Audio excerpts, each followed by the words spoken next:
Hey there, Kenneth French of Vast Voice, telling business secrets to entrepreneurs. We're very, very happy you stopped by. Either you're going to watch this or listen to this because you want to take your business to the next level. You're probably an entrepreneur who's either just starting out or you've been around for quite a while and you want to take your business to the next level. You're probably a real estate investor, maybe even a real estate agent, maybe a professional or of some sort, professional advisor of some sort. And well, you are stopping by because you need some valuable advice from one of the top industry leaders there is. Anyway, thank you very much. Once again, Kenneth French, Vast Voice, telling business secrets to entrepreneurs. Really glad you stopped by. You want to expand your business? One way of doing that is with press. How about this? Jeremy Knauff is the expert on press, media, etc., and that's going to blow up your business. Jeremy, what's up, buddy? A little bit of everything, brother. Good to see you. I like that press, huh? You know, I'm going to tell you, I got to admit this. I'm a little embarrassed to say this, but I used to not think expanding your business doing marketing press made sense. I know I'm an idiot, but now I know. I've learned, I've righted my wrong. So you're going to be here to help us add some value to the entrepreneurs who are out there. And I know you can add value, you know, a thing or two about press, media, etc. Awesome, man. I will tell you, there are many people out there that I would describe as idiots. You are not one of them.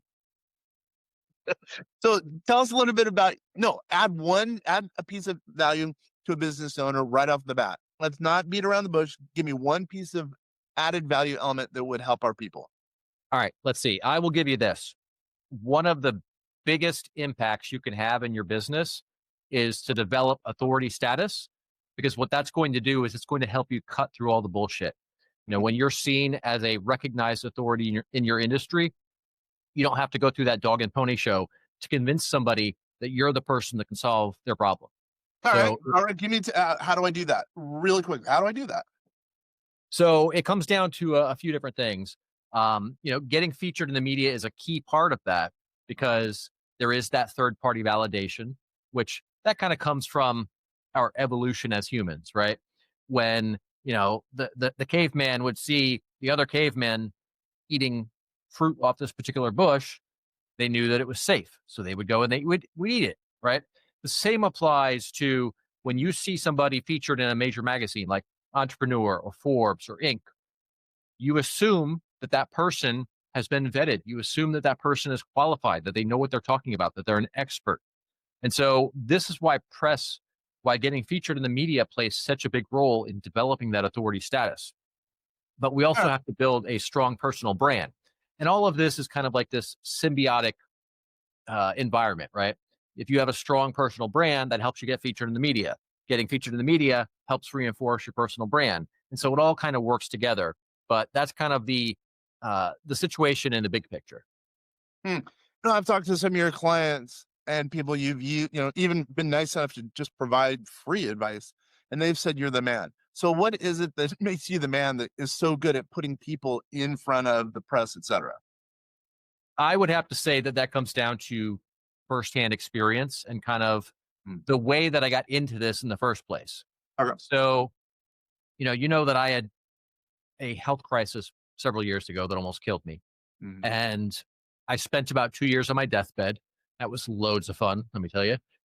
I'm sure. Loads of fun, yeah. Yeah. But, when that first happened, I was running my company as a full service digital marketing agency. So we did, web design, SEO, social media, PR, everything. But when I had that health crisis and I basically disappeared from the world for 2 years, I was now a ghost. I was no different than some rando on Fiverr at that point because I was not active. I was not doing things. I was not being seen. So when I got off of my deathbed, I had to rebuild my entire personal brand, rebuild my authority status. So I'm very much an action taker. I didn't want to sit around and make a bunch of plans and strategize. I just kind of jumped into action. And when I did that, I started leveraging public relations along with some SEO and social media to put myself back on the map. And when I did that, it blew up so big and so fast, way beyond anything I had done before. And, sometimes we get in the trenches and we get so busy with what we're doing, we don't really see what's right in front of us. And that's kind of what happened to me there because I had this happen.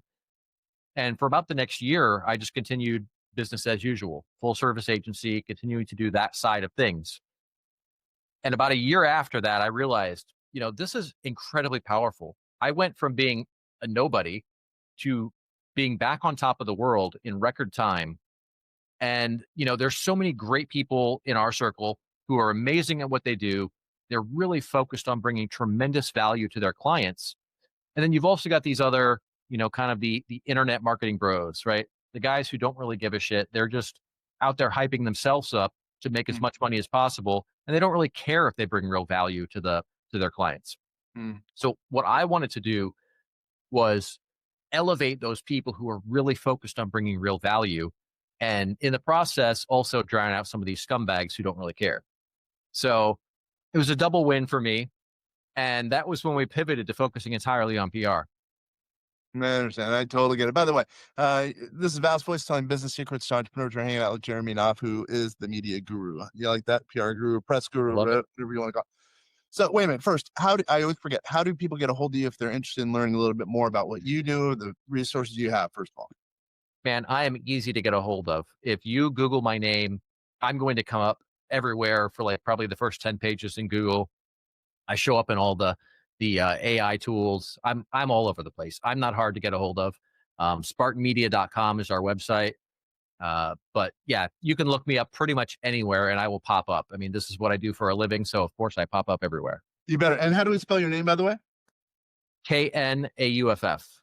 Jeremy, Jeremy, and then last name Knauff. Okay. All right. So let's say I'm a real estate. Let's just say I'm an agent. I'm in whatever, the Dallas, Texas. And let's say I'm making, I don't know, $250,000. I have a huge team under me of independent real estate agents. I want to get bigger. I have no press. I'm just starting to get a Google site, Google My Business or whatever they call it. Right. And I want to make a name for myself. I want to go from 250 to whatever, $1 million. Give me some thoughts. Give me a little bit of a strategic game plan. Yeah. So a few of the things that you can do right off the bat, and this applies even if you're just brand new starting off. Focus on getting as many recommendations, right? On LinkedIn, on Google My Business, on everywhere that you can possibly get reviews talking about the value that you're bringing, right? So this is that third-party validation we talked about. It's not the press, but it's coming from your clients, and that carries a lot of weight. So this is really important for a lot of reasons. One is when it comes to your Google business profile, it's when somebody comes and they look you up, they're going to see all of these reviews. So if there's a ton of reviews talking about how amazing you are, they're more likely to use you as their agent. But then beyond that, let's say you are at the stage where you're now talking to journalists, you're trying to get featured. You know what they're going to do? They're going to Google you too. And they want to make sure that you're legit because look, if they feature somebody and they're using that person's advice in their articles and that advice is terrible and that's not a good person, then that hurts their career. So they want to make sure that you're legit. So if they go and they see a bunch of reviews, you are more likely to be cited in the articles when you're pitching them. So this is kind of tying into what I said before about how all this stuff ties together. All of it is intermingled. The other thing you can do is build a strong social media presence. So this isn't really about having a ton of followers. It doesn't really matter how many followers you have. What matters more is the engagement, because any idiot can buy a whole bunch of bot followers. And then next thing you know, you got 100,000 followers and every single post is like crickets. Nobody's commenting, nobody's liking it, nobody's doing anything on your social. And that's a bad look because that, even though there's not something inherently bad going on, the lack of activity makes them question your legitimacy, especially if you have a large follower count. So some good ways that you can do that is, as an agent, you've got a ton of people that you're working with all the time. You've got the title people, you've got the mortgage people, you've got home appraisers. Collaborate with all of them and engage on each other's social media. And now you guys create this environment where you're all helping support each other. Now, not only are they more likely to send you deals whenever they have opportunities, but there's more activity on your social media profile. That makes you look better to buyers and sellers. It also makes you look better to journalists. So those are some of the low-hanging fruit that you can pick right off the tree really quickly and easily. And is that what you do? You help with that overall process of getting, I guess, their Google My Business site, getting communication going with whatever press. I mean, what do you do in that regard? Well, what we do, and we've actually got, there's a little facet to this that you and I have not talked about yet. I'll fill you in on that in a second. But the core of our business is the services side. So we work with people who they're great at what they do, and that's what they focus on all day, every day. So we handle all of the behind the scenes stuff. We'll come in, we'll do a strategic plan. We're going to look at their whole online presence, evaluate everything, see where they're strong, see where they're weak, see what needs to be shored up. Give them actionable advice on the things that they handle. And then we handle the media side of it. So we'll go out there, we'll pitch them to journalists. They've got a great story, whatever it is, they've got their expertise. We will pitch journalists stories that are relevant for them to chime in on.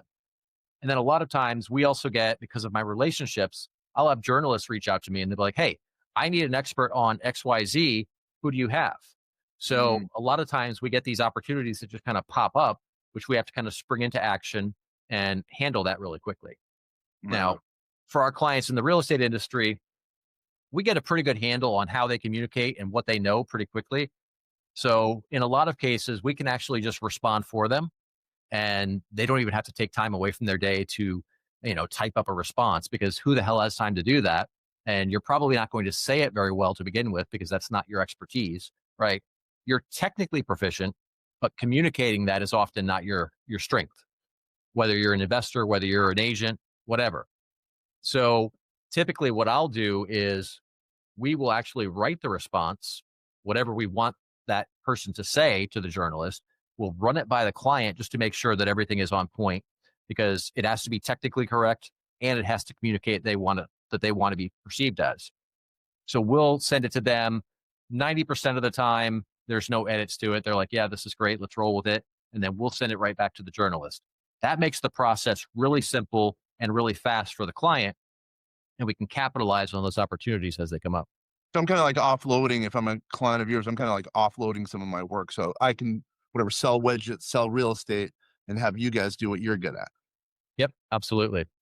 Yeah, I like that. All right. So, you've added some value. Thank you. So what are some things I like to ask this question. Give me one example of someone who you've maybe changed their life, as far as now you're doing PR for them or whatever the case is, and they were making $250,000. And now all of a sudden they're worth $1 million because of the cool PR you're doing. Now, let's call it a kind of a commercial. By the way, you're not getting paid for this. I'm not getting paid for this. I just want to add value. You know what I mean? To the people who are out there. Yeah. So I've got a really fun story. Fun for me because I wasn't on the bad side of it when it all started. But we had a client that came to us. We've been working with this particular client for, I think, like 15, 16 years at this point. Oh, wow. Yeah. Great guy, great client. We've worked together forever. And at one point, it was the largest or the fastest growing franchise in the country. They did. Yeah, it's pretty big. And they did workplace drug testing. So they'd go out to like the FedExes and Amazon and DOD, even, like all kinds of different companies, and they would do the workplace drug testing so that they would have a safe work environment. Well, the original founder of the company made some promises that he couldn't quite keep to the franchisees. And things kind of deteriorated pretty quickly when all of that came to a head. And the guy who's my client now, he originally ran his own company. He ran a printing firm, and he had sold his printing firm and came to work as the chief marketing officer for that company. Okay. And right about this time, everything imploded. And all of the franchisees were pissed off at the owner. About 19 of them, I think it was, just left. They walked away. And, I don't know how much you know about franchising, but that FDD document, that's a 30-year term. So you have to pay royalties for 30 years. They all just walked away, and then they tried to organize a class action lawsuit. And yeah, it was bad. And the lawyer that they were working with, I don't like him, but I do respect him because he was pretty shady, but he was very effective. And what he did was he encouraged all of them to get online and start trashing the company. And so that resulted in about the first 4 or 5 pages of Google being all negative information about the company. Oh, brutal. Okay. Yeah. Now we're talking. Okay. Absolutely destroyed their reputation, which did 2 things. It stopped them from selling new franchisees, and it stopped them from doing business in general, right? People didn't want to work with them because of all this negativity that was out there. So they went from it was a high, I think it was an 8-figure company. They were just churning money. I mean, basically just printing money. Yeah. And then all of a sudden, that dwindled down to about $350K in revenue overnight. Brutal. Yeah. And so that's when we came into the picture, and we were helping to fix this problem. And because of the relationships there, the friend of mine who came to work as the CMO, he now had to step up as the CEO because everybody hated the current CEO, and there was no fixing that. Mm-hmm. Problem was, he had no experience in the industry, he had no connections, and he had no authority. He was just some guy off the street as far as any of them were concerned. And in reality, he was. But what we ended up doing was we turned him into an authority in that industry. So we leveraged public relations, and we got him featured all over the place. We got him guest contributor opportunities all over the place, speaking opportunities, and just blew this company up. And in the span of a few years, we took them from about $350K in revenue to over $8 million in revenue. And now they're working with the DoD, they're working with the military. Well, DoD is military. They're working with NASA. They're working with like all kinds of government agencies. They were doing all of the drug testing for all of the sports organizations, NFL, NBA, MLB, all the major companies like Amazon and FedEx and UPS and whatnot. So like that's a hell of a turnaround story. And every bit of it came down to positioning him as an authority, right? Now, of course, during that time, he learned a ton about the industry. He, earned the respect as well because he was doing what he had to do and earning that respect. He also had a board position on two of the major industry associations, but complete turnaround story. And it all came down to leveraging public relations to put him in that position. Nice. That's a good story. I mean, the listeners, viewers out there are going to like that. So here's another little question for you. So I'm assuming you do press releases, do you? Yes. Yeah. So it seems to me that, by the way, I love that story. That blows me away. That just shows how you can add some value. Well, I'm going to go back. So with AI nowadays, I mean, everything's bot oriented, fake or whatever. And it seems like if you have authoritative voice out there, you're going to get more and more business. So that, I guess that goes to that story. So press releases, to me, press releases are one of the best ways to get ROI in the marketplace. You just have to, I know it sounds crazy. I think if you write a good press release and it gets to the right people, your name is out there and you're the authoritative voice. I don't understand why more people don't do press releases. I've never understood that. So there's a lot of nuance to that. For a period of time. Okay. So my view on press releases has changed several times throughout my career. Once upon a time, it was a great strategy because journalists would subscribe to the wire services. They would get these press releases and they would potentially write an article about it if it was well written and it was relevant to them. Then that kind of died off, and we got to a point where there's other platforms where it's better and easier to connect with journalists, and they could find a lot of stuff on social media. So they didn't really need that. So it kind of went away. Okay.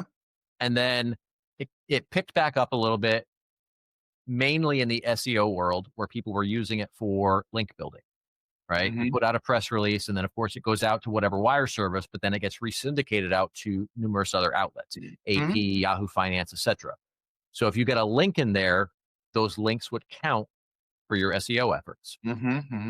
Eventually, Google did away with that and stopped counting those because people abused it. The do not follow list. Yeah. That's what marketers do. We ruin things. So it's all your fault, Jeremy. Yeah, it is.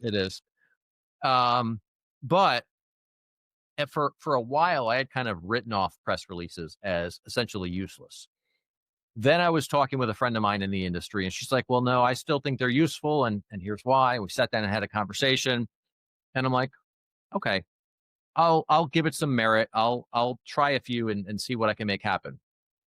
So I still use them now, but I take a slightly different approach than most people do, because you have to be careful how you position it. So if you put out a press release, yes, that information is going out there, but let's say it gets syndicated to AP, like the wire service that we use. AP is probably the most prominent one that it syndicates through. Associated Press. Okay. Right. That's not a feature. That's a syndication. So it's viewed differently. Now, the average person doesn't differentiate, but the media does. So if you're talking to a journalist and you're saying, hey, I was featured in the AP, they're going to look at you like you're an idiot, and they're probably going to ignore you. Because it was syndicated. Right, because it was syndicated, not featured. So it's all in how you position it. But the key is you can't just put out a press release and just expect magic to happen. No. So journalists aren't really subscribing to the wire services all that much anymore. So what I do is I'll put out a press release, but then I'll turn around and I'll build my media list, and I will directly pitch that story to journalists after the press release goes live. So I've got a nice, tight, condensed pitch, and then I'll have a link to the press release that has more information. And in doing that, you're kind of getting the best of both worlds. They're seeing the kind of enticing information in the press release, in the pitch, but then they can go to the press release right there with one click and get all of the information. And so this is something that we did with I wouldn't call it a SaaS company. It was more of a platform, slightly different. I don't know that nuance matters, but basically we were doing some publicity for a client that and they had this cool platform for buying and selling properties. So I put out a press release, and then of course we pitched it to numerous outlets. But what I saw was, as we started getting organic traction, right? Journalists were doing actual editorial features. Other journalists would see both the press release and the editorial features and say, hey, there's something here. And they would just write their own articles on it, even without me pitching them or even reaching out to us. So if you take it from that perspective and yes, send out the press release, but then also directly pitch the journalists, you're going to get a lot more traction. And there's an important thing here. In fact, I talked about this at the family mini up in Jacksonville a couple weeks ago. The press releases play a role in you being cited in the LLMs. So they're looking at these major media outlets. So when your information is getting out in, whether it's through a press release or organic features, that's how the information gets into the LLMs. So if you go and you ask, ChatGPT about me, it has tons and tons of information because I'm all over the media. So press releases are a good way to make sure that you're cited in these LLMs. And this is critical today because, for the last 20 years, it's been, if you're not in Google, if you're not prominent in the search engines, then you're a ghost and you're not seen as credible. Well, now it's getting to the point where if you're not showing up prominently in these LLMs like ChatGPT and Claude and Perplexity, then you have that same problem. You're not seen as credible.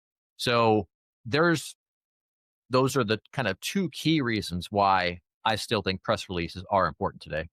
Yeah, I think just like you're saying, I mean, they're a good foundation, but you have to do the follow-up. The money's in the follow-up, really. And I think that's a perfect example. I mean, you're right. I think writing a press release just for a press release sake, it's not going to get you probably what it would have gotten you back in the day. But now, if you're doing that follow-up, that's really going to equal real dough for you if you're doing it effectively, et cetera, et cetera. That's good. Yeah. Yeah. All right. So then here's a couple other questions about press. So I've seen that you're getting people on some cool media, some TV stations.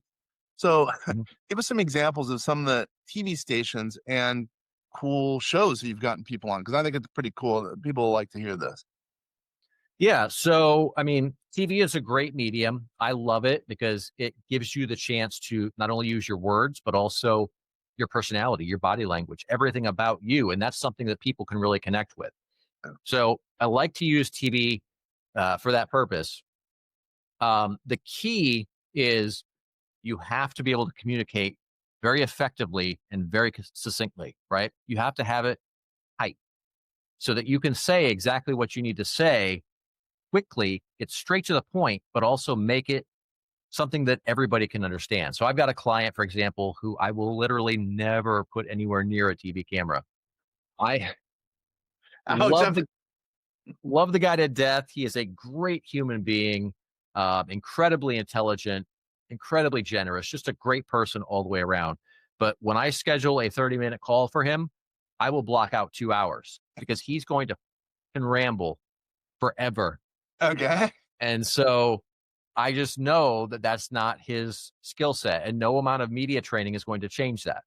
So if you don't have that ability, then stay away from TV because you will end up looking stupid. In fact, I'll have to send you the clip later. I was on NASDAQ has a TV show, and I was on a panel with 2 other people and the host. And this girl was on there with us, and she presented herself as a media expert. But when she started talking, do you remember that old Miss America pageant when they were talking about world peace or something? And she's like, that's what it sounded like. It was terrible. It was everything in my power to just keep a straight face and not bust out laughing. I felt bad for the girl, but at the same time, it was hilarious. But although people are laughing at her, not with her there, but I get your point. Yes, absolutely. Absolutely. But it's really powerful because not only this, the segment airs, but you now have that video clip that you can repurpose. You can put it on social media. You can chop it up into shorts. You can do all kinds of cool things with it.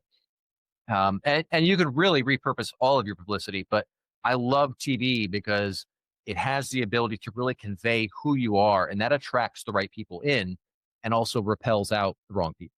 Yeah, I think you got someone. I'm going to say I might be wrong here. It was on Fox or Fox News or Fox Business, I believe, and it was like, whoa! I mean, that's kind of cool. That person could repurpose it, use it for probably months or years on the website. Say, hey, I see it on Fox News or whatever. I would think that's a big thing. So, and plus, it gives you credibility, you as a press guy, because you got that person on a major media source. Yeah, absolutely. And that all came down to a relationship. I talked earlier about how journalists reach out to me for sources. We had put him in an article. A friend of mine was writing an article about something job related. It was Darren Carr was the guy you're thinking of. You're right. Yep. And they needed his insight. So I set that up, got the interview all put together for them. And then another show inside of Fox Business saw that and wanted to bring him on as an expert. So they reached back out and we set that all up. Unfortunately for him, they changed the topic at the very last minute. So they were doing thinking your feet, man. Yeah, absolutely. And he did good. He's not a guy who's on TV all the time. So this is not second nature to him, but they had some industries that they were looking at stats for. And then at the very last minute, they changed it to different industries. So he had to scramble, pull all this information together. And then, so he's like, looking down at his notes and back up and just looks a little bit frantic. It was the car industry, if I remember correctly. Dude, great memory. It was, anyway, sorry, keep going. Yeah. No. But yeah, incredibly powerful. I mean, it was a show called The Big Money Show, which is a very prominent show on Fox Business. Yeah. But now he's got this clip. He can use it everywhere. It really showcases him as an expert. I mean, these shows don't ask just anybody off the street to come on. That's exactly right. They're doing their research. You got to figure they've done a lot of research, talked to a lot of people in Darren's industry, and then all of a sudden they put him up there, and then all of a sudden, just like you're saying, all of a sudden he's the star of that industry, and he's the spokesperson for that industry. Headhunting industry in that case. But all right, we're getting ready to close up shop. So what's one thing we have not talked about that you think can add value to a business owner who's, selling widgets, who's out there trying to take their business to the next level? Man, one of the things that we have not talked about, and in fact, you and I have not talked about this at all yet, is I just recently did a soft launch for Spartan Community. And that's basically it's basically a very low ticket community where it's like, I think we've got it set at $47 a month, right? And we're teaching a lot of the same strategies and tactics that we use in my agency, everything from PR to social media, everything across the board when it comes to marketing. We're teaching this in a private community. So that's something that we rolled out because I know there's a lot of businesses that are struggling right now, and they can't afford to hire an expert like me, to do one-on-one kind of done for you services. So this is something that we launched, and it's got not only is the education there, but it's also a whole suite of software that gives them so much leverage in their marketing. We've got a cool tool. I'll have to show this to you later, but we've got a cool tool that's tracking all of the trending topics, and then it's connecting the topics to their industry. So it's looking at whatever's trending, and let's say real estate. Now it finds a way to connect that. So for a while there, it probably has something to do with where the sports seasons fall. I'm not a sports guy, so I don't know anything about that. But there was a bunch of topics related to basketball. And so it would take I don't know, do you call it the captain of a basketball team? I don't know. Typically, yeah. Okay. Yeah. So it would take some captain of some basketball team is trending. So then it would be it would take that and connect it to kind of his approach to leadership. And it would connect that to the real estate industry and how you can use that in your business, right? So it takes these really cool trending topics that everyone's already talking about, and it connects them to your industry. And you can use that to create content. You can use it to create pitches. And it's a great way to get out there, and you leverage these trending topics. It creates exponentially more visibility than just talking about whatever you feel like talking about, right? You may have seen me doing this on X a lot lately. I've been covering the Blake Lively PR crisis, for example, and some of the stuff with Google. Hell, I've got posts on there that have over 1 million impressions, and that's using that strategy. So we've got a lot of cool tools like this. That's just one of them. I think we've got 6 different software tools in there, but all of this stuff, the education, the software, everything is all rolled into that $47 a month membership fee. That's pretty smart for you as a business person. I mean, for people who are watching and listening, they should do something like that because it's a cheap way to learn about, press, build your business, just like what we've talked about. And we actually started a community not too long ago. It's $199 a month, but it's blown up, and it's the best thing that we've done as far as a business, because now we're helping over 800 people who are paying $199 a month. Well, some are getting it in a free version, but it's totally helping people. So that's smart because it's a low buy-in. People are going to be hopefully making a lot of money. Their returns can be unbelievable because of something like that. That's pretty awesome. Nice work. And Thank you, man. how do we learn about that? Where do we go for that? If you go to community.spartanmedia.com, that's how you get there. I don't currently have a link to it from the main site, but that's going to be added shortly. We're actually in the middle of a redesign for the site. I understand. Can you repeat that one more time? Yes, community.spartanmedia.com. Awesome. That's been good. We've only been doing this for 20-something minutes, 30-something minutes. I really appreciate this because this is going to add some value. The stories you have, putting Darren, on Fox. I mean, you're a good story. You really are. Thank you, so once again, this is Vast Voice, telling business secrets to entrepreneurs, hanging out with Jeremy Knauff. Everyone, thank you very much for taking the time to watch and listen to this. This being, again, Vast Voice, telling business secrets to entrepreneurs. Thanks, everybody.